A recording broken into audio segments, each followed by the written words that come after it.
Welcome, and thanks for joining this 30-minute session looking at what's involved in migrating a legacy journal archive into Office 365.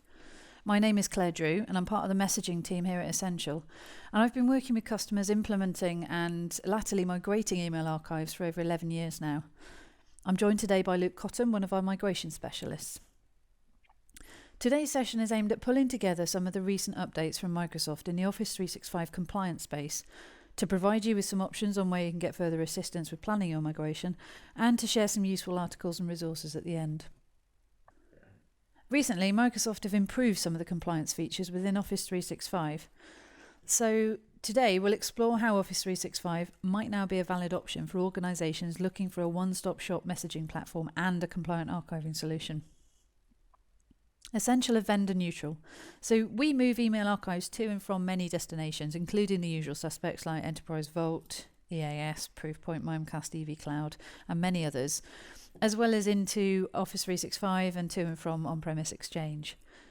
This combined with many years of archiving and migration experience means that we're often called in to help organisations define their requirements for archiving and develop a suitable migration strategy. And we've tried to keep this session short and sweet, but trust me, we can talk for hours on the subject. So if you do have any questions about any of the content today or anything maybe we've not covered, please do get in touch. We'll be happy to help. When customers migrate their email archive into the cloud, one question which has always come up is, well, what do we do with our journal?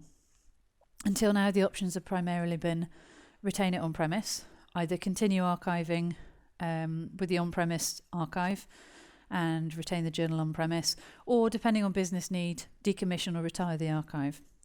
Alternatively, the option has been to move it elsewhere, and typically this has been a third-party cloud, or on some occasions back to Exchange where applicable. Now there is an option to move it into Office 365, and we will explore that further, but let's take a quick look at each option. So we've seen a number of customers keep their journal on-premise, but hugely scaling back their archive environments by shifting some or all user mailboxes and archives into the cloud. Capita is a really good example of this. The business is made up of a number of divisions, a proportion of which relates to their customer activities and their financial and legal arms. So the decision was made to keep their compliant users and journal on-premise for the time being. However, the benefits of Office 365 for non-compliant mailboxes are considerable. So what they've done is they've migrated these users, approximately around half of the total 45,000 mailbox estate, and the last couple of years of their legacy user archives into the cloud. This way the business starts to benefit from the cloud for a proportion of the environment, but maintains control of the data and e-discovery in-house, where there's a bit more sensitivity around where critical data should reside. Alternatively, for some organisations, the archive is actually the cause of some headaches. And so in these cases, the legacy journal could be rehydrated to Exchange for future retention, although you do need to carefully consider storage growth in this scenario. One utility customer we know is doing exactly this. They're scaling up their on-premise Exchange 2013 for journaling, but moving their user accounts into the cloud. Although obviously keeping some data still on site comes with the burden of maintaining the NAT storage and server maintenance and all of that, which for some organisations we know is the driving force behind shifting everything off-premise in the first place.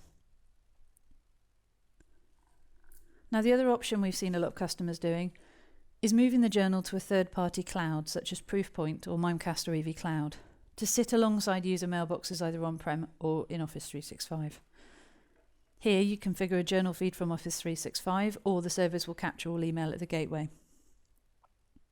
Often these services do bring additional benefits for things like business continuity, email hygiene, extra features like large file sending, and they do usually have an easy to use search and discovery interface for your legal team. However, it is an additional service to manage and will come with an extra annual subscription cost.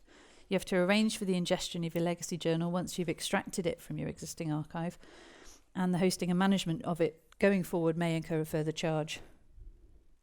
While your user archives will be migrated to Office 365, your journal archives will be independently migrated into your chosen cloud service.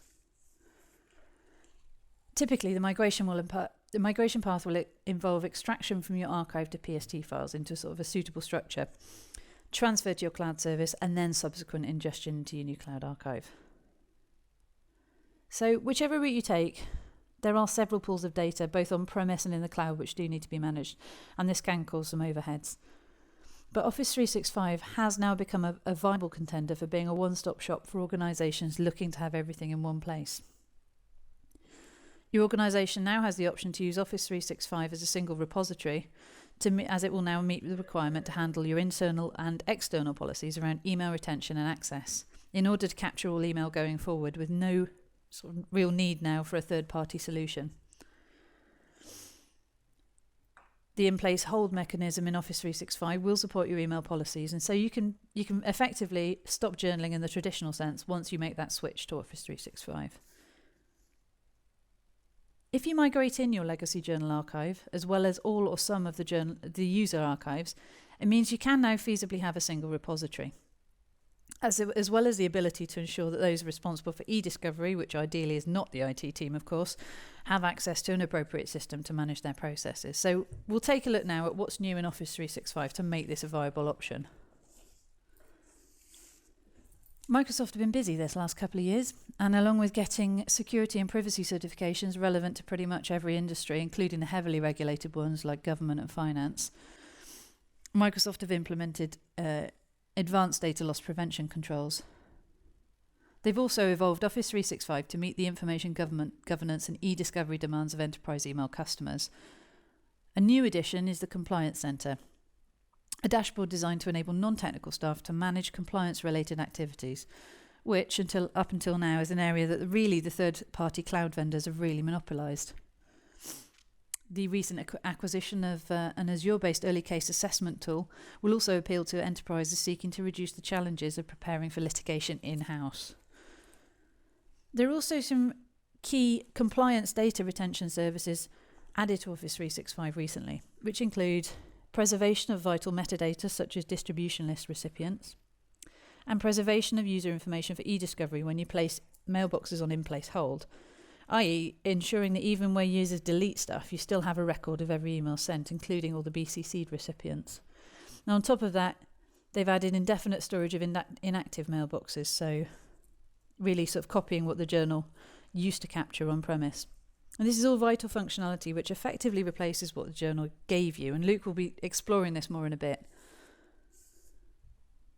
So we now know that Office 365 can capture and indefinitely retain what you need going forward. So in order to have a true single system and repository to manage, you need to look at migrating your legacy journal archive into the cloud. And in order to do this, there's quite a few things more that you need to ensure are done correctly. And we will be discussing this later in the presentation. First, I'm just going to hand over to Luke to remind us how Exchange journaling worked versus how Office 365 handles that data. Thanks very much, Claire. So let's just quickly refresh on how journaling currently works in an on-prem Exchange environment. So when a user clicks on a message, the email passes through the MTA, which sends a copy to each named recipient, stripping out the BCC information for anyone who wasn't blind copied. At this point, the journal agent creates a fully compliant copy of the email and writes it into the journal mailbox. Now, this mailbox will hold the fully compliant version of all messages sent and received, both internally and externally. So, if we examine the headers of the recipient's message and compare them to the journal version, we can see here that the journal message has preserved the BCC information along with the members of the distribution list at the time the message was sent. Now, this is critical because obviously distribution lists are dynamic. So you can't simply check who's on the distribution list today, as that may have changed or that distribution list may no longer exist. The journal record is written to one or more journal mailboxes, and naturally, because they contain a separate copy of every message sent and received, they can grow in size quite rapidly. Now, because of this, almost all organisations with a requirement to retain a journal will implement a third-party archive of some form or another to manage the growth more efficiently. They also tend to add a layer of additional security, and they can also improve the search and discovery capabilities. To further add complexity to this matter, each email archive vendor tends to handle the journal metadata or the P1 header information in slightly different ways. So some may strip that data out and hold it into a separate part of the archive. Some might hold it with the message metadata. And to fully understand how this will affect the migration into Office 365, we'll take a quick look at Office 365's approach to capturing and retaining compliant messages. Until recently, Office 365 didn't have a functionally equivalent service to that of a journal mailbox. So, as Claire said, for the last couple of years, we've helped our customers restore archives back to an on-premise exchange, or more often, migrated those archives into third-party cloud vendors. Now, the concept of a shared mailbox doesn't exist in Office 365. So the ability to have a single mailbox containing all of the compliant data for all of your users simply doesn't exist. However, you can achieve the same compliance outcome of a traditional journal service in Office 365 by placing a mailbox on in-place hold. Now this writes a fully compliant copy of every message sent and received to a hidden subfolder within a user's mailbox. Messages written here can't be deleted by users and contain the fully expanded distribution list data, but no BCC info. Only the sender's copy of a message contains the BCC information for security. All metadata is fully discoverable under Office 365 search for anyone with the necessary privileges. So in-place hold and litigation hold allow you to preserve mailbox content to meet regulatory compliance and e-discovery requirements. So we've established that if you have a compliant journal archive and you want to migrate it into 365, you simply can't migrate the data from your user archive mailboxes. Nor can you take a single compliant journal mailbox and migrate it into a single Office 365 mailbox because we can't have shared mailboxes. So what do? We effectively need to convert the single instanced on-prem journal archive back into the multi-instance format for Office 365. But we also need to ensure that each message is presented to Office 365 in a format where the compliant metadata will be fully discoverable. And this is where a specialist migration solution like Transalt can be absolutely invaluable. We've looked at how Office 365 differs from traditional Exchange journaling, and it's clear that the two have very different methodologies at play.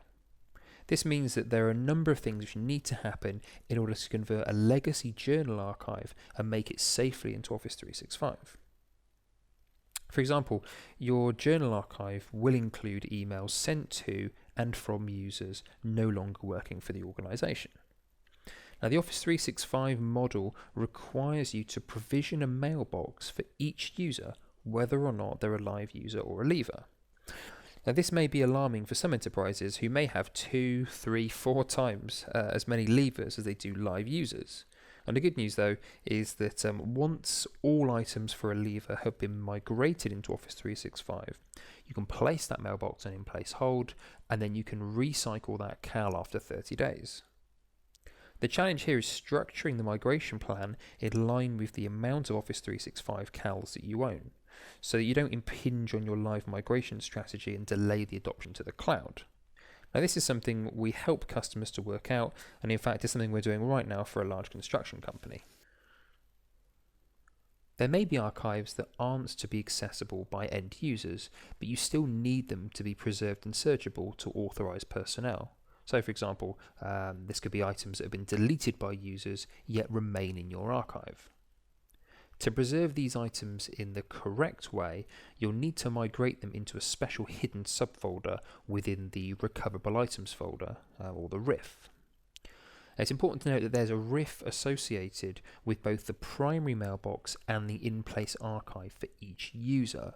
So you should check with your chosen migration method supports the direct migration into either of those as required. Now, if one or more legal cases are running during the time of your planned migration, it's imperative that any ring-fenced datasets are preserved and that the legal hold status is maintained once transferred into the new system.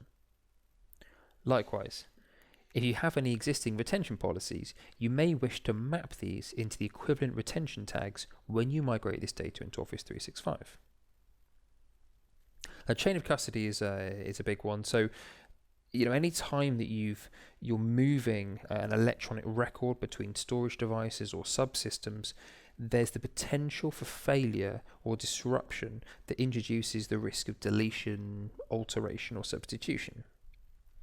And it's this risk that can compromise the integrity and the reliability of evidential material produced in the event of a legal dispute.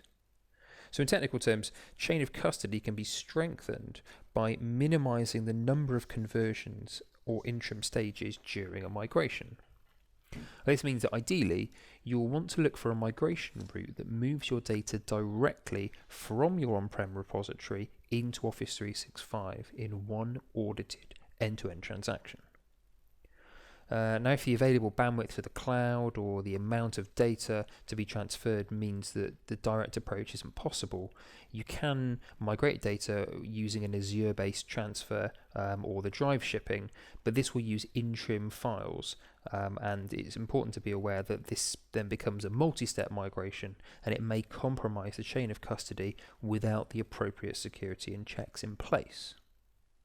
But regardless of the approach taken, it's vital that you're able to prove that all the relevant evidence has remained unchanged, that all data has been successfully tracked through to receipt by the next stage or the next custodian.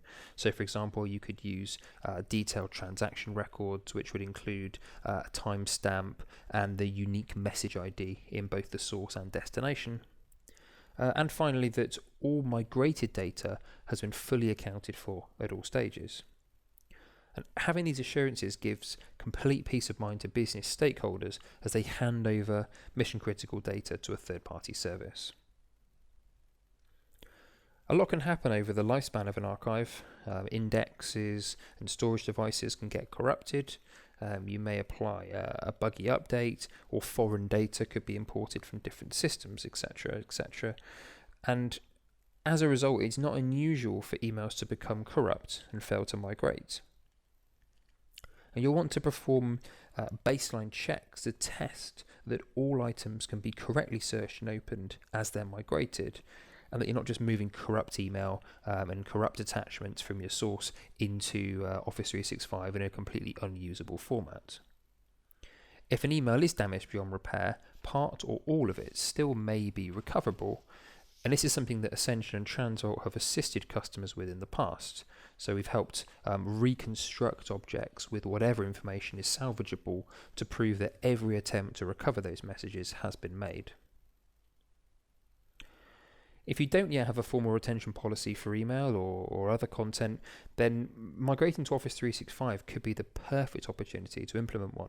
And whichever policy you set, it should be implemented with consistency to ensure that the business has a clearly defined and well-established justification for the deletion of any data. And it's something we're going to be covering off in a later event. Thanks for that, Luke. There's been a lot of information today so far. I hope you're still with us. So how do you go about planning your migration? Well, the long answer would take a while, but the short answer is to engage partners and solutions which can help you plan your overall legacy archive strategy to meet your particular goals. As I mentioned at the outset, we use a combination of software and many years of archive experience to make sure it all happens smoothly, and we're already working with customers doing exactly this kind of project. We are migration specialists, and we help organisations scope and map out the best approach, test it and deliver the archive migration in whichever way suits. For example, we have customers who prefer us to handle everything, and others who prefer to understand it and deliver their own migration or have another partner deliver it on their behalf. Either way, with over 120 migrations, many of which are to the cloud, under our belts, we've learned how to do this well and how to leverage the knowledge to help customers. We'd also strongly recommend finding a good Office 365 partner. You do need good support from Microsoft, and a partner who knows their stuff can be invaluable, particularly with planning things like licensing and CALs, which Luke touched on earlier. We've worked with many different partners, including Mint Tulip, .NET Solutions, Content and Code, and Core, as well as some of the integrators like EMC, Avanade, and Fujitsu, though this is just a list off the top of my head and is no means the total. Of course, the other half of the battle with migration projects like these is choosing the right solution. Transvault is the most experienced vendor in this space, with petabytes of data already migrated. I mean, much of it is already into the cloud, and they work very closely with Microsoft to understand new developments in Office 365 in order to constantly improve how the migration occurs. Microsoft recently announced at Ignite that Transvault were one of the first service vendors enabled to help bulk shift legacy archive PSD data into Office 365. Plus, Transvault have just announced today the release of the new CloudStream ingestion process, designed to significantly speed up direct bulk upload to Office 365, which should make life a lot easier. In addition, the software now has enhanced capability to map Enterprise Vault and legacy EAS journal archives from Exchange to Office 365, meaning it not only migrates the messages to the right place, but also ensures that legacy Exchange journals are mapped to the new Office 365 methodology, taking care of all the challenges Luke's explored today. We're nearly out of time, so I'll just finish with a whistle-stop overview of how a migration project for a journal archive might work as an example. There are so many variables involved with any migration, but here's a top-level view on how you might go about migrating user and journal archives into Office 365. The foundation of any project is the planning phase. So before starting a migration, the business and stakeholders need to take time to review legacy data and make some decisions on what you want to be put into Office 365, because this can have a huge impact on the wider project. Once there's an idea of the desired outcome, Essential will typically work with a team to guide the business through a detailed planning workshop to review all the variables and requirements from the migration.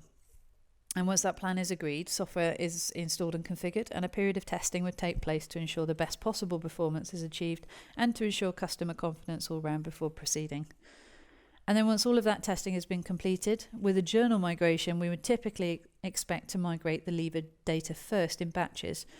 This is to ensure that Office 365 licenses are always available. Once lever data has been migrated, those mailboxes disabled and put on in-place hold, the user migration can begin because the cows will be freed up. For the live user migration, we perform 2 concurrent migrations to deliver the journal message that corresponds to each user into the recoverable item folder, the RIF that Luke mentioned earlier, within the personal archive for e-discovery purposes, and then at the same time the user mailbox data, usually where a shortcut exists at the moment in Exchange, into the primary mailbox, so that a user will see what they expect to see and the journal information goes into the right place for e-discovery. Throughout the process, Transvault tracks each transaction and provides a chain of custody report for your teams to review and to have on record for compliance assurance. Every project is different, but that's a brief overview of a typical process currently underway with some of our customers. And something we are offering to webinar attendees is a free planning session with one of our technical specialists. It's something that can come in handy even if you're in really the earliest of planning stages, just to understand some of the variables involved. This brings me to the end of today's session. Thank you for listening. I hope it's been useful.